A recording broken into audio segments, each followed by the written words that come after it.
I'm Adobe Certified Instructor Jeff Witchel, and this is Adobe InDesign Quick Tips. Today's tip is for InDesign, and it's titled, What the heck is suppress wrap when layer is hidden?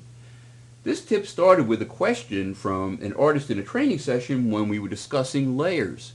To see what it was all about, I'm going to select a couple of objects that I want to wrap, go to my text wrap panel, and just click the Wrap Around Bounding Box button.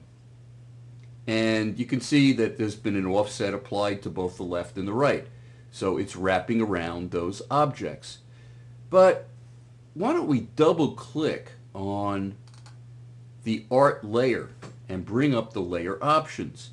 And before we get into suppress text wrap when layer is hidden, why don't we talk about some of the other options? Like for instance, show layer. If I uncheck this, the layer would not be seen. But I can also do that right in the panel, so chances are I'm not going to come to the layer options to do this. I could also lock a layer in the layer options, but can do that as well in the layers panel itself. Well, this is interesting. Print layer. If I uncheck this, the layer will not print. This can be very useful. Let's say that I have a layer with a bunch of notes to myself, and I don't necessarily want those to print. Well, I can uncheck print layer, and the layer will not print even though I can see it.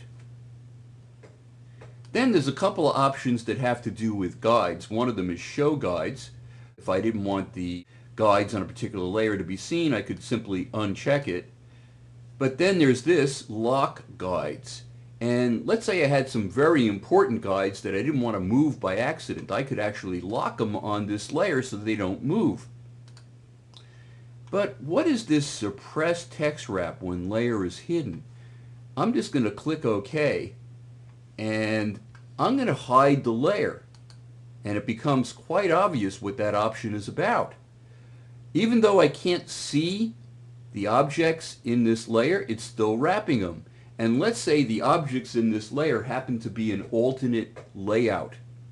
And if I hide that particular layer, I'm not going to want to wrap around the objects that I can no longer see. So I'm going to double click on my art layer again, and this time check suppress text wrap when layer is hidden. And if I hide the layer, it no longer wraps around those objects that are invisible. So that's it for this time. Stay tuned for more Adobe InDesign Quick Tips.